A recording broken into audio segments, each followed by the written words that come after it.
بسم اللہ الرحمن الرحیم۔ باب ما جاء فی الحث علی الوصیۃ۔ معزز ناظرین، امام ترمذی نے یہ باب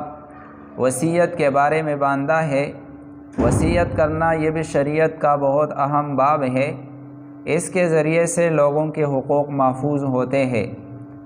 انسان زندگی میں مختلف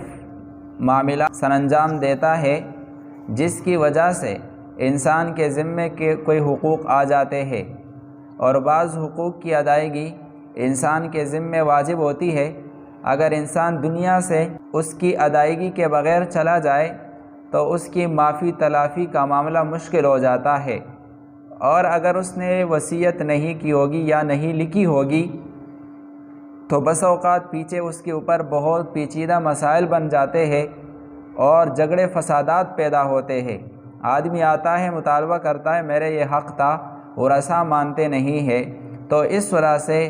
شریعت نے وصیت کو مشروع قرار دیا ہے، بلکہ میراث کے احکامات آنے سے پہلے ورثاء کے حق میں بھی وصیت کرنا فرض تھی۔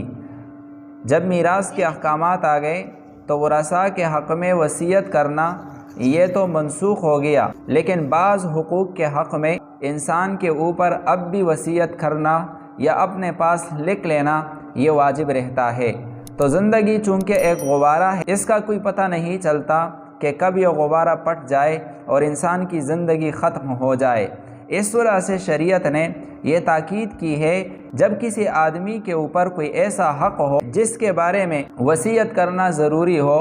تو 2 دن سے پہلے اس کو وہ وصیت اپنے پاس لکھ لینی چاہیے یا کسی کو بتا دینی چاہیے، جیسا کہ نبی کریم صلی اللہ علیہ وسلم کی روایت یہاں پر عبداللہ ابن عمر رضی اللہ تعالی عنہ سے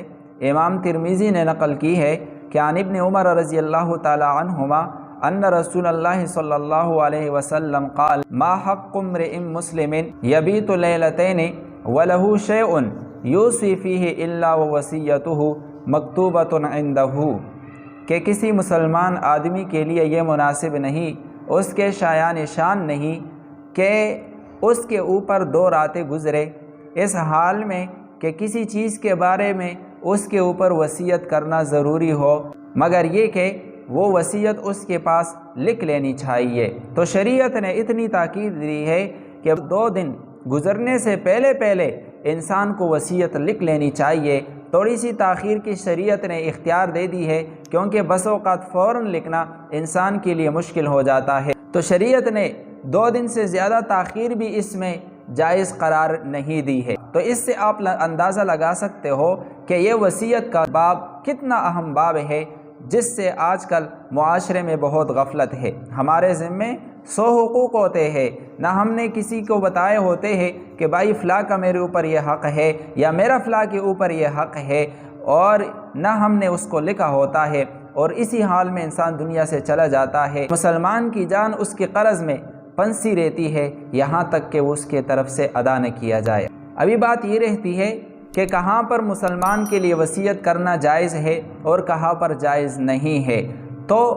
اپنے ورثاء کے لیے وصیت کرنا انسان کے لیے جائز نہیں ہے، یعنی وہ لوگ جو انسان کے مرنے کے بعد اس کے مال کے وارث بننے والے ہیں، ان کے لیے کسی چیز کی وصیت کرنا یہ انسان کے لیے درست نہیں ہے، اور یہ وصیت نافذ نہیں ہوتی۔ اس کے علاوہ دیگر لوگوں کے لیے وصیت کرنا جائز ہے، لیکن اس کے بھی 2 صورتیں ہیں، ایک صورت واجب ہے اور ایک صورت مستحب ہے۔ اگر کسی کے ذمے کوئی حق واجب ہے، چاہے حقوق اللہ میں سے ہو، یعنی اللہ کا کوئی حق ہو، جیسے کہ اس نے نماز نہ پڑھی ہو یا روزہ نہ رکھا ہو یا زکوٰۃ نہ دی ہو، یہ جو اللہ تعالیٰ کے حقوق ہے اس کے بارے میں وصیت کرنا، اسی طرح یا کسی کے ذمے حقوق العباد میں سے کوئی حق ہو، یعنی کسی کا قرض ہو، کسی کا کوئی اور اس کے ذمہ واجب حق ہو، تو اس کے بارے میں انسان کے اوپر وصیت کرنا یہ واجب ہوتا ہے۔ اگر انسان وصیت کر کے نہیں مرے گا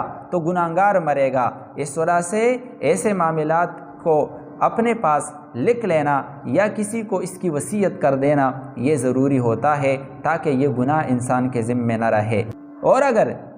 کسی کا حق بندے کے اوپر واجب نہیں ہے، نہ حقوق اللہ میں سے نہ حقوق العباد میں سے، تو پھر اس کے لیے وصیت کرنا یہ مستحب ہے اور بہتر ہے، لیکن اپنے وارث کے لیے نہیں۔ اپنے وارث کے لیے انسان وصیت نہیں کر سکتا۔ اپنے وارث کے علاوہ کسی اور کے لیے وصیت کرنا عام حالات میں بھی مستحب رہتا ہے اور بہتر رہتا ہے، تاکہ انسان اپنے لیے کوئی ذخیرہ کر لے۔